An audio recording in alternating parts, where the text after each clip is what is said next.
नमस्कार दोस्तों, मैं मयंक आप सभी का स्वागत करता हूँ आपके अपने यूट्यूब हिंदी क्लासेस। तो आज मैं आपके लिए यूपीडब्ल्यूएससी पेट के लिए जीके जीएस का जो प्रैक्टिस सेट्स था वो लेकर के आया हूँ। इसमें बहुत ही अच्छे अच्छे क्वेश्चन इनसे जरूर, और जो मैं एक्सप्लेनेशन दूंगा उनसे भी आपको क्वेश्चन देखने को मिलेंगे। तो आपको क्या काम करना है, इस वीडियो को 1 से 2 बार रिवाइज करना है।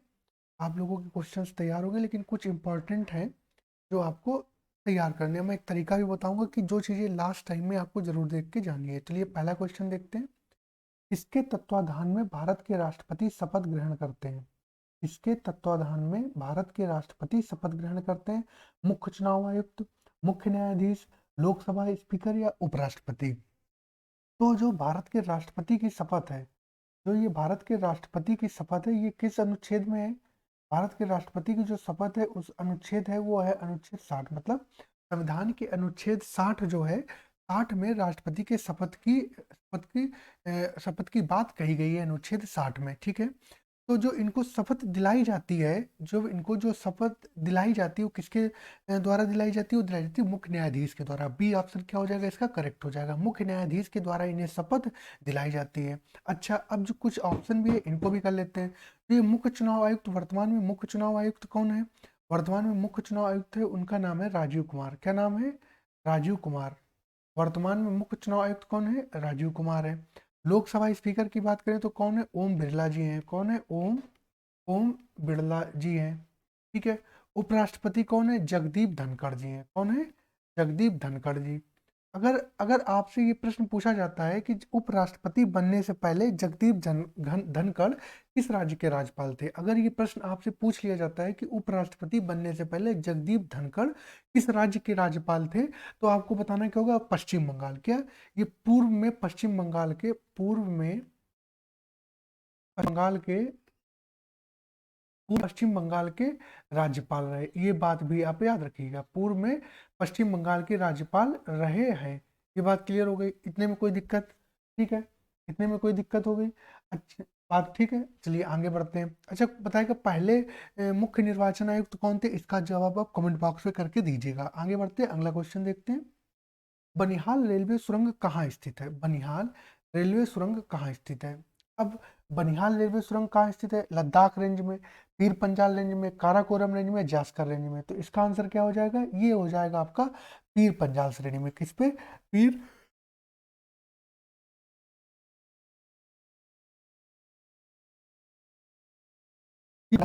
वो कितनी है? 8.45 किलोमीटर। कितनी है? 8.45 किलोमीटर इसकी क्या है? लंबाई है। ये श्रीनगर को जम्मू से जोड़ती है। किसको जोड़ती है?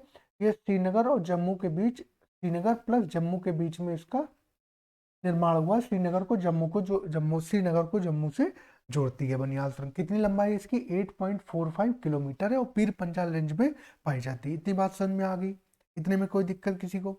आगे बढ़ते हैं, अगला क्वेश्चन देखते हैं। निम्नलिखित में से कौन सा राष्ट्रपति निर्विरोध निर्वाचित हुआ? भारत का राष्ट्रपति निर्विरोध। तो अभी मैंने देखा था, मैं रिवाइज भी कराता हूँ आपको। अगर राष्ट्रपति के शपथ की बात आती है तो शपथ का जो अनुच्छेद होता है वो होता है अनुच्छेद 60। शपथ का अनुच्छेद कौन सा होता है? शपथ का जो अनुच्छेद होता है वो होता है 60। शपथ का अनुच्छेद 60 होता है, ये बात आपने सीख ली। अब होता है, एक होता है भारत का एक अनुच्छेद 52 में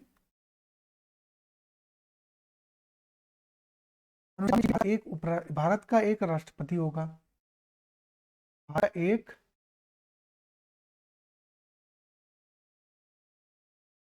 ऐसी बात अनुच्छेद 52 में कही गई है कि भारत का एक क्या होगा? राष्ट्रपति होगा। शपथ अभी मैंने पहले ये देखिए, पिछले क्वेश्चन में ही आपको ये बताया कि राष्ट्रपति जो शपथ लेते हैं वो अनुच्छेद 60 के तहत लेते हैं, ये भी बताया। ठीक है, और ये भी मैंने आपको बताया। ठीक है। अब याद रखिए, अनुच्छेद 54 में 4 से 54 और 4 से राष्ट्रपति का चुनाव, इसमें राष्ट्रपति का चुनाव की बात कही गई है। जो अनुच्छेद 55 होगा आपका, याद रखिएगा, जो अनुच्छेद 55 उसमें चुनाव की प्रक्रिया की बात कही गई। इसकी बात कही गई, चुनाव की प्रक्रिया की बात कही गई है। चुनाव की प्रक्रिया की बात कही गई है। और अनुच्छेद 61, ये कुछ इंपॉर्टेंट है। जो अनुच्छेद 61 है उसमें महाभियोग की बात की गई। किसकी बात की गई है? महाभियोग की बात की गई है। इसमें किसकी बात की गई है? महाभियोग की बात की गई। बात समझ में आ गई? इतनी बात क्लियर हो गई। अनुच्छेद 52 में कहा गया भारत का एक राष्ट्रपति होगा। अनुच्छेद 54 में राष्ट्रपति के चुनाव की बात कही गई है। अनुच्छेद 55 में चुनाव की प्रक्रिया की बात कही गई है।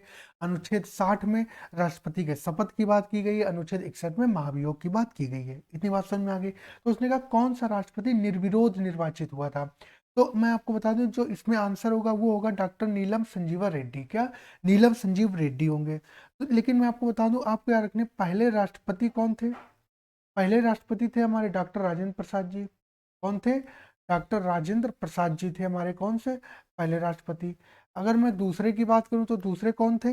दूसरे कौन थे हमारे? सर्वपल्ली राधाकृष्णन थे। दूसरे कौन थे? सर्वपल्ली राधा कृष्ण। ठीक है। तीसरे कौन थे? तीसरे हमारे जाकिर हुसैन साहब थे। कौन थे? जाकिर हुसैन जी थे। तीसरे कौन थे? जाकिर हुसैन जी थे। चौथे कौन थे? चौथे आपके कौन थे? चौथे थे जाकिर हुसैन जी की क्या हो गई? आकस्मिक मृत्यु हो गई। बात को सुनना, जाकिर हुसैन जी की आकस्मिक मृत्यु हो गई। इसके बाद में वीवी गिरी बने, मतलब एक्टिंग राष्ट्रपति बने। ठीक है। वीवी गिरी को फिर लड़ना था चुनाव, तो इन्होंने इस्तीफा दे दिया। तो उनके स्थान पर कौन बने? उनके स्थान पर बने एम हिदायतुल्लाह। कौन बने? एम हिदायतुल्लाह, जो कि क्या थे? जो कि उच्चतम न्यायालय के मुख्य न्यायाधीश थे। एम हिदायतुल्लाह वो बने। उसके बाद में फिर से कौन चुनाव जीत लिया? किसने? वीवी गिरी जी ने। वीवी गिरी जी ने फिर से चुनाव जीत लिया, तो ये बन गए। पांचवें नंबर पे कौन बना? पांचवें नंबर पे कौन बना? पांचवें नंबर पे बने आपके कौन? फखरुद्दीन अली अहमद।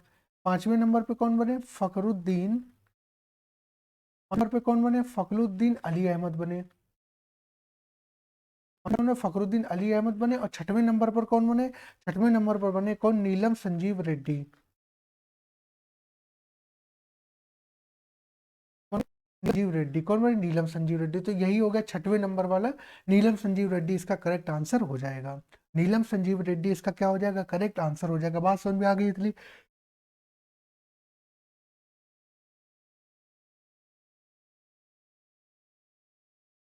में किसी को कोई दिक्कत नहीं होगी। ठीक है। बात सुनिए, तो पहले कौन थे? डॉक्टर राजेंद्र प्रसाद थे। दूसरे सर्वपल्ली राधाकृष्णन जी थे। तीसरे जाकिर हुसैन थे। चौथे वीवी गिरी थे। पांचवें फखरुद्दीन अली अहमद थे। छठवें नीलम संजीवा रेड्डी थे। बात समझ में आ गई? आगे बात समझ में। ये अनुच्छेद याद रखिएगा। अनुच्छेद 52 में कहा गया भारत के एक राष्ट्रपति होगा। अनुच्छेद 54 में कहा गया राष्ट्रपति का चुनाव। अनुच्छेद 55 में चुनाव की प्रक्रिया की बात कही गई है। अनुच्छेद 60 में शपथ हुई है। अनुच्छेद 61 में महाभियोग हुआ है। मुझे वादा है कि इसने से, इस स्लाइड से जरूर कोई ना कोई क्वेश्चन आपको जरूर देखने को मिलेगा। ठीक है। तो इसको आप ध्यान से देखिएगा। ठीक है। आगे बढ़ते हैं। हुमायूं की मृत्यु के उपरांत उसके बेटे को कहां पर मुगल सिंहासन मिला? हुमायूं की मृत्यु के उपरांत उसके बेटे को कहां पर सिंहासन मिला? तो आपको बताएं कि जो मुगल वंश की जो नींव थी वो किसने डाली थी? वो तो बाबर ने डाली थी। मुगल वंश ने कैसे डाली थी? मुगल वंश जो कार्यकाल रहा वो 1226 से लेकर के 1857 तक रहा। मतलब 1526 से लेकर 1857 के रूप तक शासन किया। प्रत्यक्ष या अप्रत्यक्ष अप्रत्यक्ष रूप से शासक कमजोर भी हो गया तब भी उसको, मतलब 1526 से लेकर के 1857 तक तो उसने शासन किया। ठीक है। कैसे किया था? जो बाबर पानीपत का प्रथम युद्ध हुआ था, पानीपत के प्रथम युद्ध में, पानीपत का जो प्रथम युद्ध था, पानीपत का प्रथम युद्ध कब हुआ था? 21 अप्रैल 1526 को।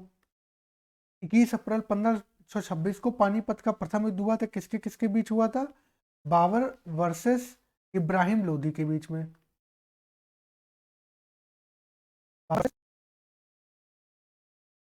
हुआ था, किसमें हुआ था? बाबर वर्सेस इब्राहिम लोदी के बीच में हुआ था। बात समझ में आ गई? बाबर और किसके बीच में हुआ था? इब्राहिम लोदी के बीच में हुआ था। इतनी बात क्लियर हो गई। तो बाबर का शासन क्या रहा? बाबर ने 1526 से लेकर के 1530 तक शासन करा। बाबर के बाद में हुमायूं आया। 1500 1530 से लेकर 1540 तक एक टेन्योर में शासन किया। दूसरे में इसने 1555 से दूसरे में इसने 1555 से शासन करा। उसके बाद में आ गया अकबर। अकबर ने कब से कब तक शासन करा? अकबर ने 1556 से लेकर और ये 1605 तक शासन करा। ठीक है। जब अकबर को सिंहासन कहाँ पर मिला, ये मिला कालानौर में। कहाँ मिला, ये मिला आपको कालानौर में। कालानौर कहाँ मिलता है, पंजाब में। कहाँ पर, पंजाब में, कालानौर पंजाब में। उस समय जो अकबर का संरक्षक था, उस समय जो अकबर का संरक्षक था उसका नाम था बैरम खान। कौन था, बैरम खान था। अकबर का संरक्षक कौन था, बैरम खान था। बात समझ में आ गई।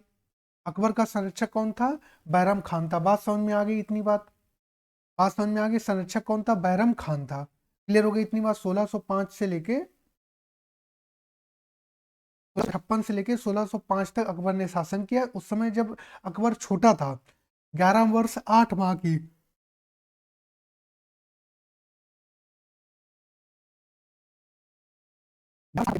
मतलब इतना उस इतनी उसकी उम्र थी अकबर की, 11 वर्ष 8 माह की उम्र में अकबर हुमायूं की मृत्यु के बाद में मुगल सिंहासन पर बैठाया गया। उस समय उसका संरक्षक कौन था, बैरम खान था। कौन था, बैरम खान था। बात समझ में आ गई। तो ये कालानौर हो गया, कालानौर हो गया। आगे बढ़ते हैं, अगला क्वेश्चन। निम्न में से कौन सा रोजगार प्राथमिक क्षेत्र से जुड़ा हुआ नहीं है। प्राथमिक क्षेत्र से, देखिए, टोकरी बनाने वाला है, माली है, कुम्हार है, लेकिन ये पुजारी, ये कोई भी प्राथमिक क्षेत्र से जुड़ा हुआ नहीं है। तो क्या हो जाएगा इसका, डी ऑप्शन जो है यही सही हो जाएगा। मतलब इसमें जो है, इसमें जो सही ऑप्शन आपका हो जाएगा वो कौन सा हो जाएगा, डी ऑप्शन हो जाएगा। सही ऑप्शन कौन हो जाएगा, डी ऑप्शन हो जाएगा। बात समझ में आ गई। आगे बढ़ते हैं, अगला क्वेश्चन देखते हैं। भारत में किस गवर्नर जनरल को स्थानीय स्वशासन का जनक माना जाता है। भारत में किस गवर्नर जनरल को स्थानीय स्वशासन का जनक माना जाता है। Lord Wellesley, Lord Canning, Lord William Bentinck, Lord Ripon. इसका आपको जवाब देना है। तो आपको पता होगा भारत में सबसे पहले पुर्तगाली आए, पुर्तगाली के बाद में डच आए, डच के बाद में अंग्रेज आए, अंग्रेज के बाद में डेनिस आए, डेनिस के बाद में फ्रांसीसी आए, फ्रांसीसियों के बाद में स्वीडिश आए।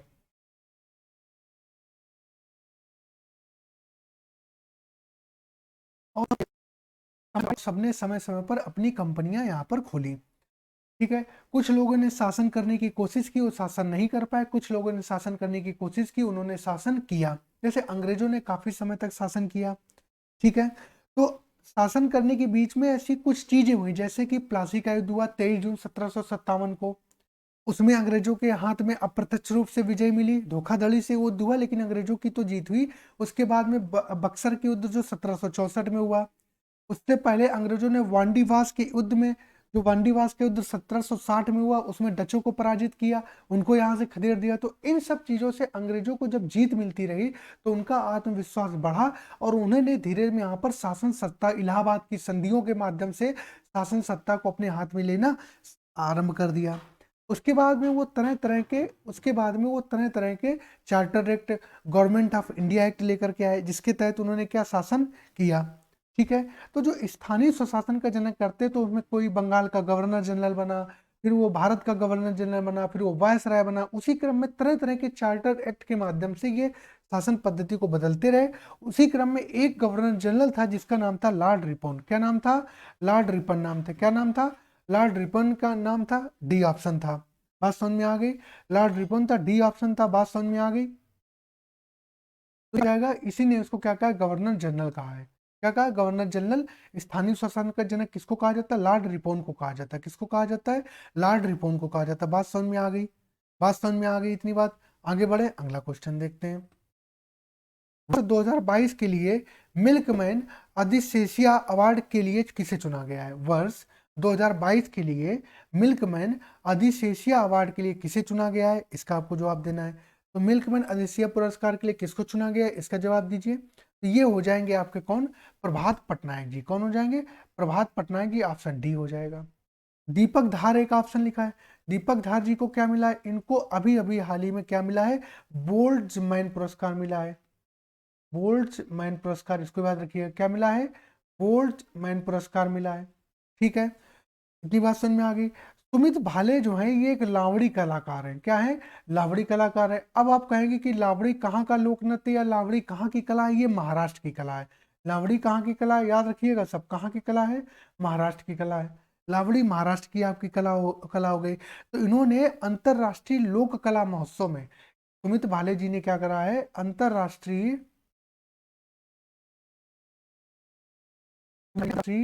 लोक कला महोत्सव में,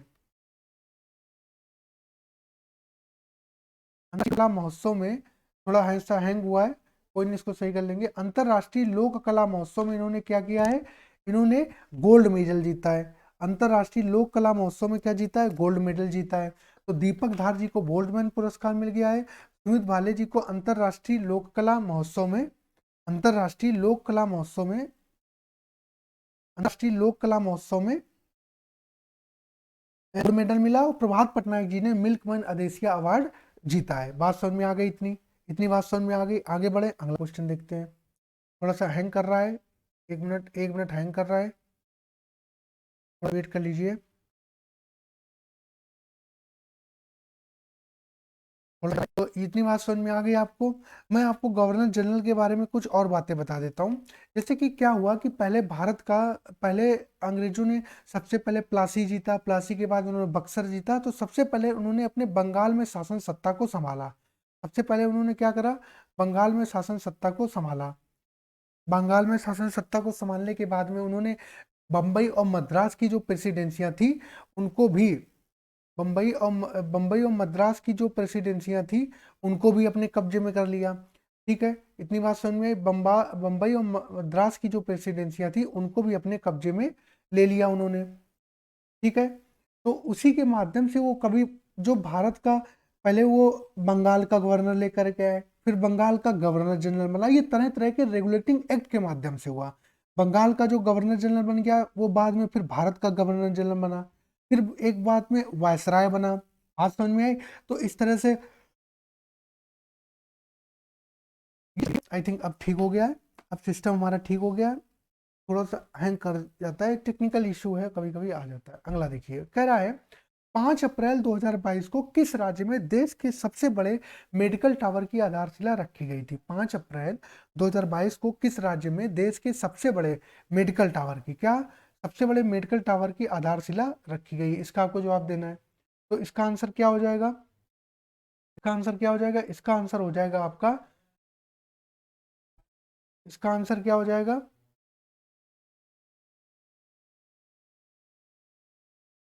ये रखी राजस्थान ने।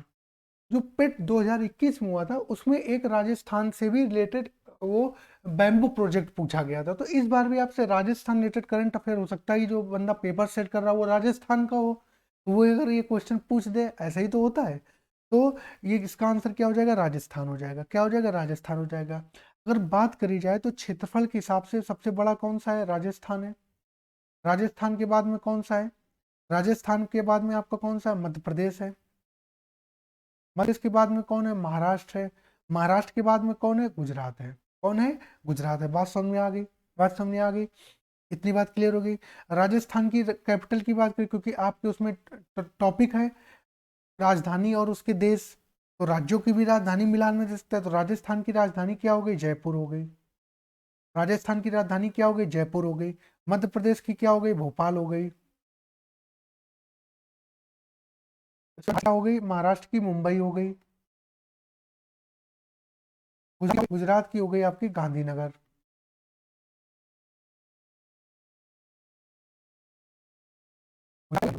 राजस्थान की जयपुर हो गई, मध्य प्रदेश की भोपाल हो गई, महाराष्ट्र की मुंबई हो गई, गुजरात की क्या हो गई, गांधीनगर हो गई। बात सुन में आ गई, इतनी आपको राजधानी भी याद होनी चाहिए। ठीक है, तो ओपीडी मेडिकल टावर की शुरुआत कहाँ रखी गई, सबसे बड़े मेडिकल टावर की, राजस्थान में। आगे बढ़ो। चर्चा में रहा सिरपुरकर जांच कमीशन किससे संबंधित है। चर्चा में चल रहा सिरपुरकर जांच कमीशन किससे संबंधित है, तो ये संबंधित है आपका दिशा रेप इनकाउंटर केस से। किससे, दिशा रेप इनकाउंटर केस से। ये आपका ऑप्शन है बिपिन रावत की हेलीकॉप्टर क्रैश में। बिपिन रावत जी का जो हेलीकॉप्टर क्रैश हुआ था वो तमिलनाडु में नीलगिरी की पहाड़ियों में क्रैश हुआ था। नीलगिरी में, नीलगिरी पहाड़ियों में तमिलनाडु में क्रैश हुआ था। प्रधानमंत्री की पंजाब सुरक्षा चूक के लिए जो समिति बनाई गई थी, जो समिति बनाई गई थी उसका नाम था इंदु मल्होत्रा समिति। क्या, इंदु मल्होत्रा समिति, मल्होत्रा समिति। आ गई, बात समझ में आ गई, क्या, इंदु मल्होत्रा समिति। इतनी बात समझ में आ गई। आगे बढ़ते हैं, अगला क्वेश्चन देखते हैं। 2022 को किसे केंद्रीय माध्यमिक शिक्षा बोर्ड का प्रमुख चुना गया है। 13 मई 2022 को किसे केंद्रीय माध्यमिक शिक्षा बोर्ड का प्रमुख चुना गया है। बात समझ में आई। सरोज चौधरी, सुरेश वर्मा, विनीत जोशी, निधि छिब्बर। तो क्या ये आईएएस निधि छिब्बर जी को, ऑप्शन डी जो है वो क्या हो जाएगा इसका करेक्ट हो जाएगा, निधि छिब्बर जी को चुना गया है। बात समझ में आ गई, बात समझ में आ गई इतनी, ठीक है। तो जो सीबीएसई इसको बोलते हैं, CBSE central board of secondary education, इसकी जो स्थापना हुई थी ये भी आप याद रखिएगा, इसकी जो स्थापना हुई थी वो हुई थी 1929 में नई दिल्ली में। तो वो कहाँ हुई थी, 1929 में नई दिल्ली में हुई थी, 1929 में नई दिल्ली में हुई थी, ठीक है। आगे बढ़ते हैं अगला क्वेश्चन, मतलब इसका जो हेडक्वार्टर है वो कहाँ है, नई दिल्ली में है। आगे बढ़ते हैं अगला क्वेश्चन देखते हैं। सिमलीपाल जीव मंडल नीचे स्थित है, सिमलीपाल जीव मंडल नीचे स्थित है कहाँ पर, ये स्थित है आपका उड़ीसा में। कहाँ है, उड़ीसा में। भीतरकनिका भी उड़ीसा में है, भीतरकनिका भी उड़ीसा में है। अब याद रखिए, अब काजीरंगा है, मानस है, नामेरी है, ओरांग है, दिहिन पटकाई है, दिब्रू दिब्रू सैगोवा है, और एक जो अभी बना है उसका क्या नाम था, राम नहीं नहीं नहीं, रामगढ़ विस्तारी तो राजस्थान का है। एक यहाँ भी, एक असम में भी और नेमन है। तो मानस है, नामेरी है, ओरांग है, ठीक है, और आपका काजीरंगा है, दिहिंग पटकाई है, डिब्रू सैखोवा है। तो ये सब कहाँ है, आपके असम में है। कहाँ है, असम में है। बाल पखराम नेशनल पार्क पार्क कहाँ है, मेघालय में है। बेतला राष्ट्रीय उद्यान कहाँ है, झारखंड में है। और बुक्सा टाइगर रिजर्व कहाँ है, पश्चिम बंगाल में। कहाँ है, पश्चिम बंगाल में। बात समझ में आ गई, बात समझ में आ गई। आगे बढ़ते हैं अगला क्वेश्चन देखते हैं। भारत का पहला ऐसा निर्माणाधीन हवाई अड्डा जहां कार्बन उत्सर्जन शुद्ध रूप से शून्य होगा, जिसका निर्माण कार्य 2024 तक पूरा कर लिया जाएगा, इसका निर्माण कार्य 2024 तक पूरा कर लिया जाएगा, ठीक है। भारत का पहला ऐसा निर्माणाधीन हवाई अड्डा जहां कार्बन उत्सर्जन शुद्ध रूप से शून्य होगा, जिसका निर्माण कार्य 2024 तक पूरा कर लिया जाएगा, ये कहां पर है, ये कहाँ, ये होगा आपका नोएडा एयरपोर्ट, जिसको कि जेवर एयरपोर्ट बोल रहे हैं। क्या, नोएडा, इसी को क्या, जेवर, ये जेवर में पढ़ना ना, ये गौतम बुद्ध नगर में पड़ता है। बात समझ में आ गई। अच्छा, कोई मुझे बताएगा यूपी में जिले कितने हैं, यूपी में 75 जिले हैं, यूपी में 75 जिले हैं। यूपी में मंडल कितने, यूपी में मंडल है 18, ठीक, यूपी में मंडल है 18। विधानसभा की सीटें कितनी है, 403। विधान परिषद की सीटें कितनी है, 100। लोकसभा की कितनी सीटें हैं, 80। राज्यसभा की कितनी सीटें, 31। इस 80 में से 80 लोकसभा सीटें में जो 17 है वो एससी के लिए आरक्षित है, ठीक है। हम उत्तर प्रदेश में एसटी कैटेगरी के लिए कोई भी सीट आरक्षित नहीं है, मतलब उसको आरक्षण नहीं है। अगर विधानसभा की बात करें तो 84 सीटें तो हैं वो एससी के लिए आरक्षित हैं, और जो 2 सीटें हैं वो मात्र एसटी के लिए आरक्षित है। 2 सीटें जो है वो मात्र वो किसके लिए, एसटी के लिए है। बात समझ में आ गई, बात समझ में आ गई इतनी बात। आगे बढ़ते हैं अगला क्वेश्चन देखते हैं। प्रतिवर्ष जीएसटी दिवस कब मनाया जाता है, प्रतिवर्ष जीएसटी दिवस कब मनाया जाता है। जीएसटी दिवस, जीएसटी दिवस जो आपको मनाया जाता है वो 1 जुलाई को मनाया जाता है। कब मनाया जाता है, 1 जुलाई को मनाया जाता है, 1 जुलाई को मनाया जाता है। बात समझ में आ गई आपको, ठीक है। तो जीएसटी की बात करें, जीएसटी को बोलते हैं गुड्स एंड सर्विस टैक्स। क्या बोलते हैं, गुड्स एंड सर्विस टैक्स बोलते हैं। जीएसटी में कितनी स्लैब है, 5 स्लैब है, याद रखिए। कौन कौन सी, 0% की, 5% की, 18 और 28% की। बात समझ में आ गई आपको। भारत में जीएसटी 2017 से लागू है, 2017 से लागू है।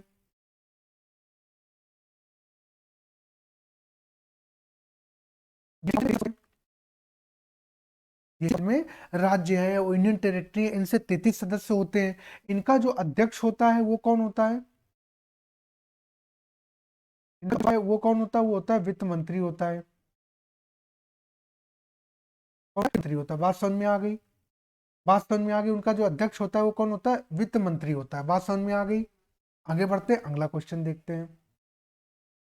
दरबार समाचार पत्र महिलाओं द्वारा और महिलाओं के लिए प्रकाशित होता है।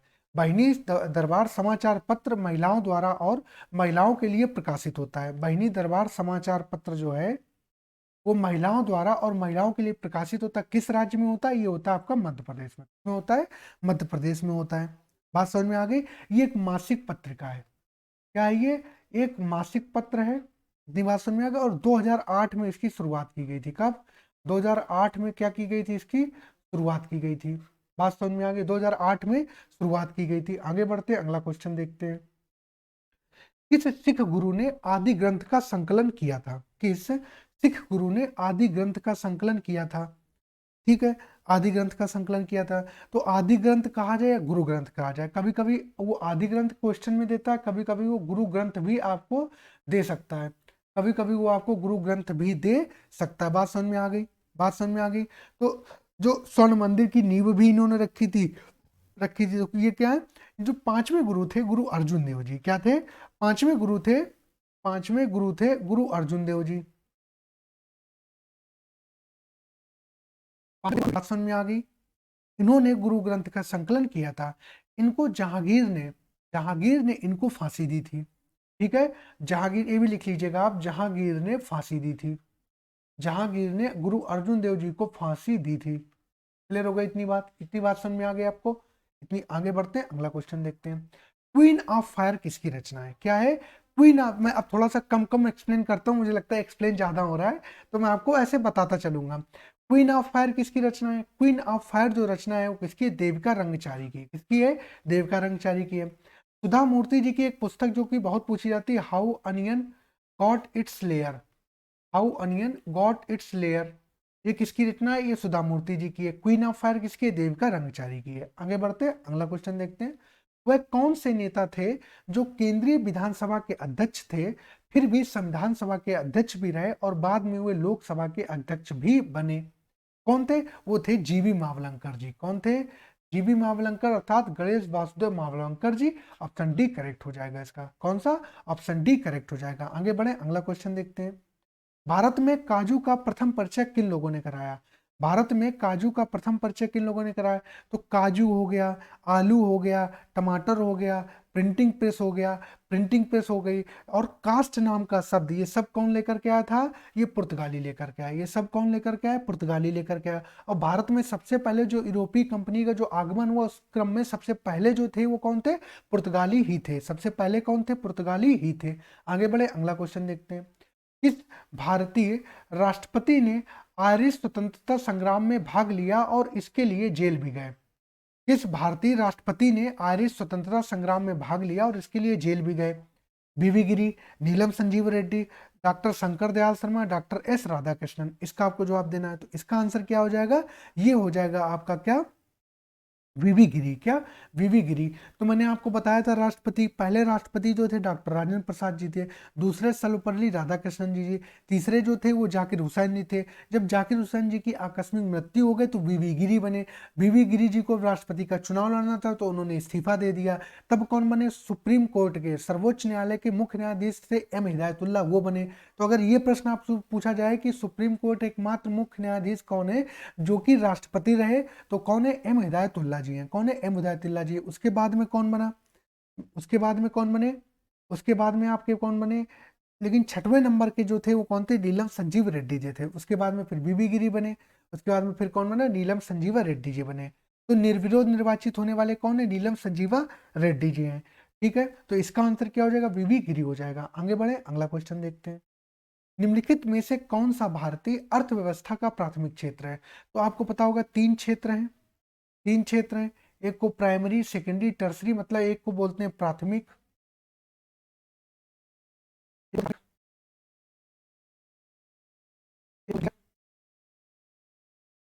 और तृतीयक। तो प्राथमिक क्षेत्र में जो आते हैं वो कौन आते हैं? आपके कृषि। द्वितीयक क्षेत्र में आते हैं कौन? उद्योग। और तृतीयक क्षेत्र में आती है सेवा क्षेत्र। अब जैसे मैं आपको समझाता हूँ एक चीज, जैसे गन्ना है, तो गन्ना कृषि में आ जाएगा लेकिन चीनी उद्योग में आ जाएगा, और चीनी की जो सप्लाई है वो सेवा में आ जाएगी। बात समझ में आ गई आपको? गन्ना किसान ने उगाया तो वो प्राथमिक क्षेत्र में आ गया। जब गन्ना चला गया आपका मिल में, गन्ना मिल में चला गया तो वो आ गया आपका चीनी बनी वहां से, तो ये हो गया उद्योग, मतलब द्वितीय क्षेत्र में आ गया। और फिर चीनी बनने के बाद में उसकी देश भर में सप्लाई होने लगी तो वो तृतीय सेवा क्षेत्र में आ गया। बात समझ में आ गई? तो आठवीं कौन सा नहीं है इसमें? तो सी जो है सहकारिता, कोई भी क्षेत्र नहीं है। आगे बढ़े, अगला क्वेश्चन देखते हैं। मैत्री युद्धाभ्यास किन देशों के मध्य होता है? मैत्री युद्धाभ्यास किन देशों के मध्य होता है? मैत्री युद्धाभ्यास जो होता है वो भारत और थाईलैंड के बीच होता है। किसके होता है? भारत और थाईलैंड के बीच होता है। किसके बीच होता है? भारत और थाईलैंड के बीच होता है। बात समझ में आ गई? बात समझ में आ गई? आगे बढ़े, अगला क्वेश्चन देखते हैं। मार्च 2022 में प्यूर्टो रिको में आयोजित मिस वर्ल्ड 2021 की विजेता कौन सी थी? मार्च 2022 में प्यूर्टो रिको में आयोजित मिस वर्ल्ड 2021 की विजेता कौन सी थी? ये थी आपकी कौन? कैरोलिना ब्लावस्का, ये विजेता थी। और जो रनर रही थी वो कौन थी? रनर थी जो आपकी वो श्री सैनी थी, ये यूएसए की रहने वाली है। जो कैरोलिना ब्लावस्का है ये कहाँ की रहने वाली है? ये आपकी पोलैंड की रहने वाली है। कहाँ की है ये आपकी? ये पोलैंड की रहने वाली। कहाँ की है? पोलैंड की रहने वाली। ठीक है, आगे बढ़ते हैं, अगला क्वेश्चन देखते हैं। ये कौन सा प्रधानमंत्री स्वनिधि योजना का लक्षित समूह है? निम्नलिखित में से कौन सा प्रधानमंत्री स्वनिधि योजना का लक्षित समूह है? इसका आपको जवाब देना है। निम्नलिखित में से कौन सा प्रधानमंत्री स्वनिधि योजना का लक्षित समूह है? इसका आपको जवाब देना है। ये कौन हो जाएंगे? ये कौन प्रधानमंत्री स्वनिधि योजना का लक्षित समूह है? इसका आपको जवाब देना है। तो ये हो जाएंगे आपके कौन? ये हो जाएंगे आपके फुटपाथ विक्रेता। क्या? फुटपाथ विक्रेता। प्रधानमंत्री स्वनिधि योजना की जो शुरुआत हुई थी वो कब हुई थी? 1 जून 2020 को हुई थी। कब हुई थी? 1 जून 2020 को हुई थी। तो ये डेट आप देखिए पूछी जा सकती है। कब शुरुआत हुई थी? 1 जून 2020 को हुई थी। इसमें 10,000 रुपए का लोन दिया जाता है। किसको दिया जाता है? ये रेहड़ी पटरी वालों को दिया जाता है। किसको दिया जाता है? रेहड़ी पटरी वालों को दिया जाता है।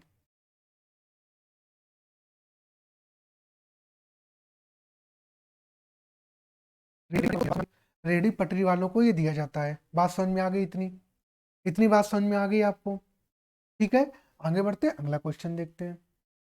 मनु भाकर किस खेल से संबंधित है? इसका आपको जवाब देना है।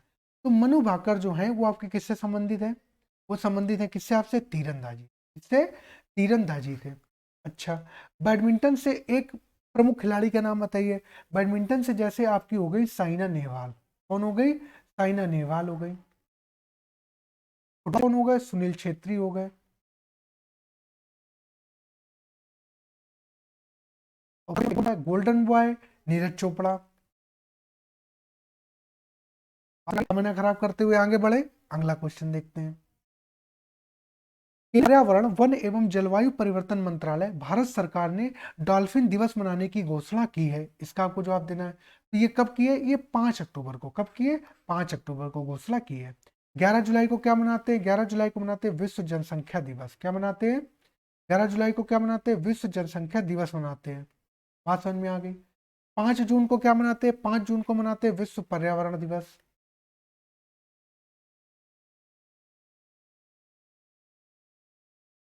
तो इसका आंसर क्या हो जाएगा? 5 अक्टूबर को। सरकार ने 5 अक्टूबर को डॉल्फिन दिवस मनाने की घोषणा की है। ठीक है, बात समझ में आ गई? अगला क्वेश्चन देखते हैं। कौन मांसपेशियों और तंत्रिका तंत्र को सक्रिय और नियंत्रित करता है? कौन सा खनिज मांसपेशियों और तंत्रिका तंत्र को सक्रिय तथा नियंत्रित करता है? इसका आंसर हो जाएगा आपका मैग्नीशियम। क्या हो जाएगा? मैग्नीशियम हो जाएगा। आगे बढ़ते हैं। नाबार्ड की स्थापना किस समिति की सिफारिश पर हुई?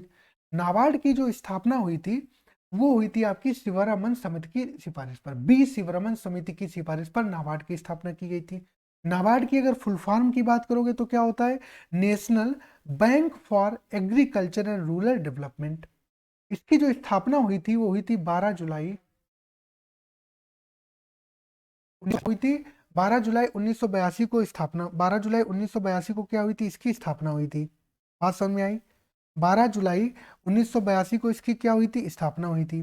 और कौन? बी शिवरामन समिति की। बी शिवरामन समिति 1979 में बनी थी और 1981 में इसने अपनी रिपोर्ट दी थी और 1982 में इसकी स्थापना हो गई थी। बात समझ में आ गई? अब आप मुझे एक बात बताइए, नाबार्ड के वर्तमान में प्रमुख कौन है? नाबार्ड के वर्तमान में जो है वो हेड कौन है? इसका आपको जवाब देना है। वर्तमान में नाबार्ड के हेड कौन है? इसका आपको जवाब देना है। इसका जवाब दीजिए। इसका आपको जवाब देना है।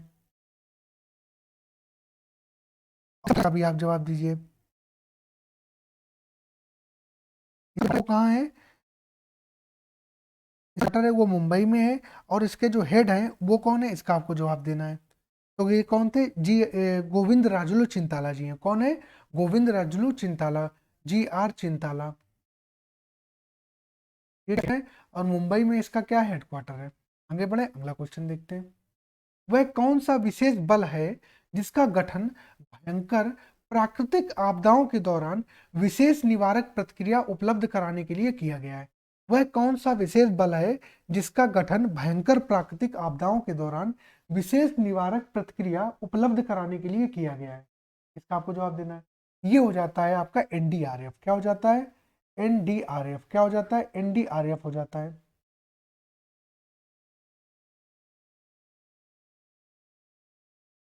क्या हो जाता है? राष्ट्रीय आपदा मोचन बल। क्या हो जाता है? राष्ट्रीय आपदा मोचन बल, नेशनल डिजास्टर रिलीफ फंड। इसका जो एक्ट आपको याद रखना है, इसका जो एक्ट आया था, पूछे जाते हैं, 2005 में आया था। वर्तमान में जो इसके हेड हैं वो कौन है? अतुल करवाल जी हैं। कौन है? अतुल करवाल जी इसके क्या है? वर्तमान में हेड हैं। बात समझ में आ गई? बात समझ में आ गई? कौन है? अतुल करवाल जी हैं। ठीक है, आगे बढ़ते हैं, अगला क्वेश्चन देखते हैं। निम्न में से कौन सा संशोधन केंद्र तथा राज्य में मंत्रिपरिषद के मंत्रियों की अधिकतम संख्या सीमित करता है? संविधान का निम्न में से कौन सा संशोधन केंद्र तथा राज्य में मंत्रिपरिषद के मंत्रियों की अधिकतम संख्या सीमित करता है? इसका आपको जवाब देना है। ये क्या हो जाएगा? 51वां संविधान संशोधन 2003। क्या हो जाएगा? 51वां संविधान संशोधन 2003 हो जाएगा। बात समझ में आ गई? बात समझ में आ गई? 51वां संविधान संशोधन 2003 हो गया। बात समझ में आ गई?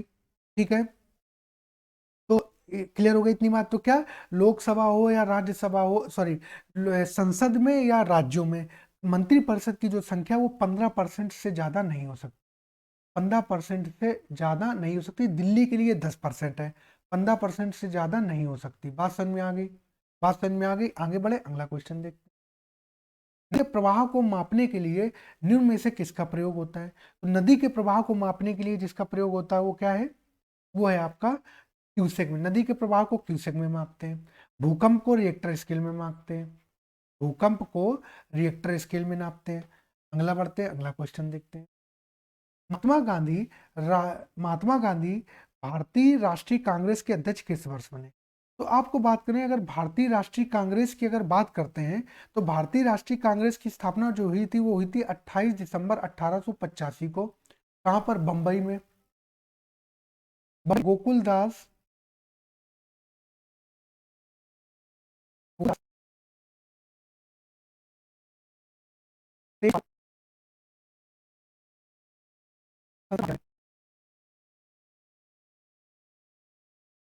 हुई थी, इसकी स्थापना हुई थी। बात समझ में आ गई?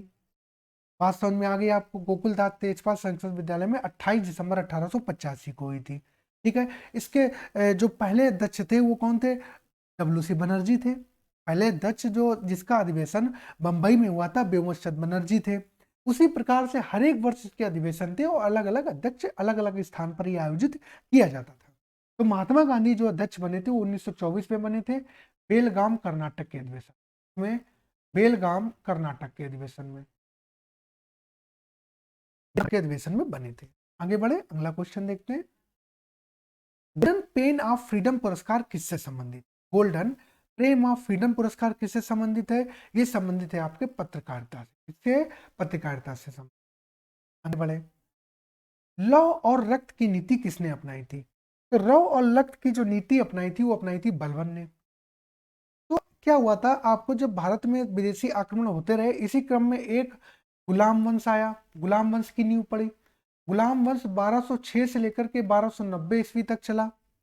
इसका जो पहला शासक था वो कुतुबुद्दीन ऐबक था। कुतुबुद्दीन ऐबक के बाद में उसका आराम सा रहा, आराम सा रहा, आराम शाह के बाद में इल्तुतमिश रहा, रुकनुद्दीन फिरोज रहा, रजिया सुल्तान रही, उसके बाद में बलबन रहा। तो बलबन ही था जिसने लौ और रक्त की नीति को अपनाया था। बात समझ में आ गई? बलबन ने ही लौ और रक्त की नीति को अपनाया था। बात समझ में आ गई? आगे बढ़े, अगला क्वेश्चन देखते हैं। चरकुला नृत्य संबंधित है, प्रसिद्ध चरकुला नृत्य संबंधित है, किससे संबंधित है? अवध से, बुंदेलखंड से, ब्रजभूमि से या रुहेलखंड से? तो चरकुला नृत्य जो संबंधित है वो किससे संबंधित है? आपका ब्रजभूमि से संबंधित है। इसमें क्या होता है, सिर पर तेल के दिए होते हैं, वो 108 होते हैं। सिर पर तेल के 108 दियों को रख करके क्या किया जाता है? नृत्य किया जाता है। ये ब्रजभूमि में होता है। इसको क्या कहते हैं? चरकुला नृत्य कहते हैं। क्या कहते हैं? चरकुला नृत्य कहते हैं। ठीक है, आगे बढ़े, अगला क्वेश्चन देखते हैं। संविधान का 52वां संशोधन संबंधित है। 52वां संशोधन, ठीक है। तो 52वां संशोधन जो हुआ था वो 1985 में हुआ था। कब हुआ था? 52वां संशोधन जो हुआ था वो 1985 में हुआ था। 52वां संशोधन जो है ये क्या है? दल बदल से संबंधित है। किससे? दल बदल को रोकता है। 10वीं अनुसूची भी दल बदल को रोकती है,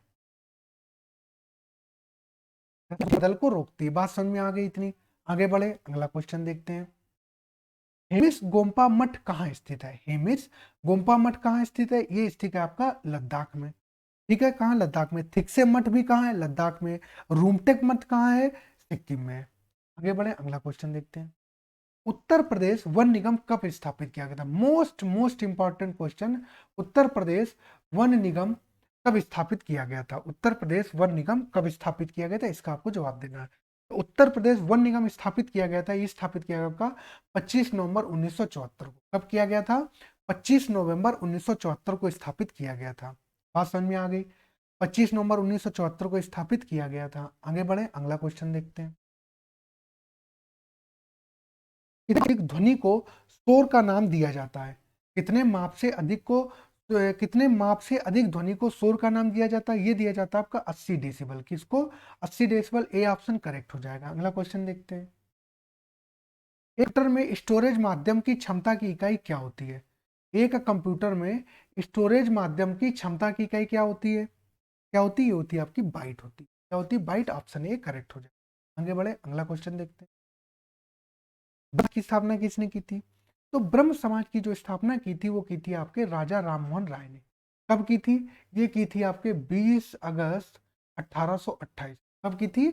20 अगस्त 1828 को की थी। इन्होंने आत्मीय सभा की भी स्थापना की थी।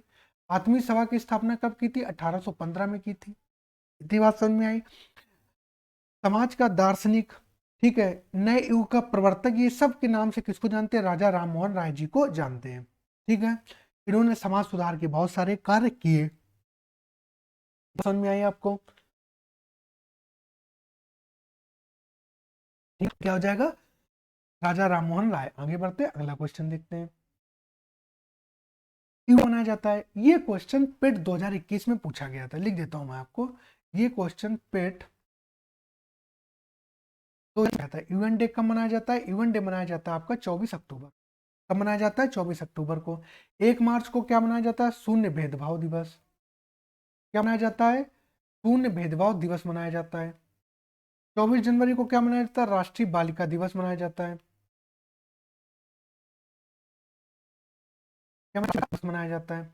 2 फरवरी को क्या मनाया जाता है? विश्व आर्द्र भूमि दिवस मनाया जाता है। क्या मनाया जाता है?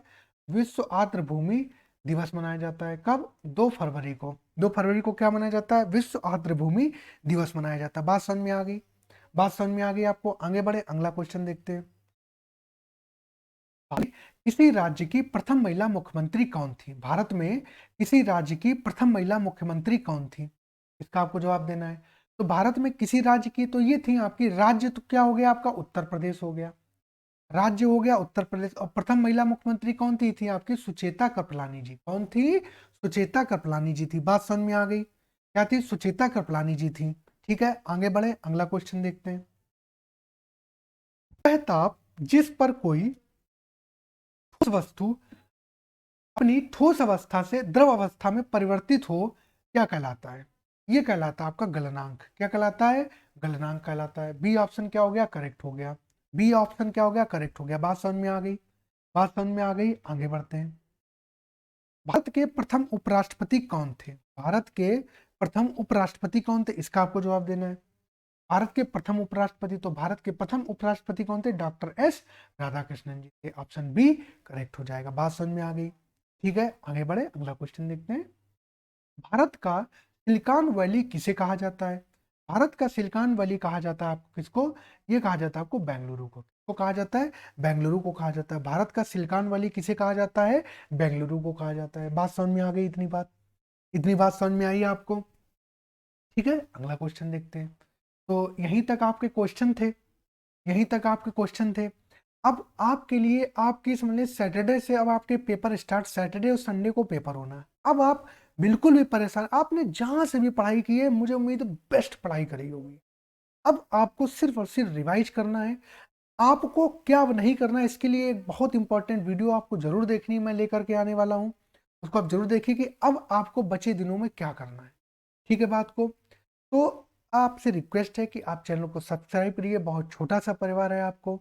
आप लोगों का बहुत सारा प्यार मिल रहा है, इस चैनल को सब्सक्राइब करिए अपने दोस्तों के बीच में, मेरा हाथ जोड़ से आपसे निवेदन है, बहुत ही छोटा-सा परिवार है आपका। चैनल को लाइक करिए, सब्सक्राइब कीजिए, वीडियो को लाइक शेयर कीजिए, ठीक है? आप पढ़ाई करते रहिए, अपने माँ-बाप के सपनों को साकार कीजिए, बहुत ही कठिन समय है और आने वाला आपके लिए। तो अगर आप पढ़ाई कर रहे हैं तो आप पूरे मन से करिए, मेरी रिक्वेस्ट है आप, ठीक है? अपना ध्यान रखिए, कोई भी ऐसी-वैसी गलत चीज़ आप मत खाइए, प्रॉपर नींद लीजिए, जिससे कि आपको कोई भी समस्या ना हो। आप पेपर तक बिल्कुल स्वस्थ रहें, बहुत ज़रूरी है आपके लिए क्योंकि आपके सपनों की बात है। बाबा केदार से आपके लिए प्रार्थना की है, आपका पेट का पेपर जो लोग भी मेहनत कर रहे हैं, सब लोगों की मेहनत सफल हो, ऐसी मैं बाबा केदार से प्रार्थना करता हूँ, ठीक है? आप सबों का पेपर बहुत अच्छा हो। ठीक है, सब लोग अपना ध्यान रखिए, सब लोग को जय हिंद, वंदे मातरम।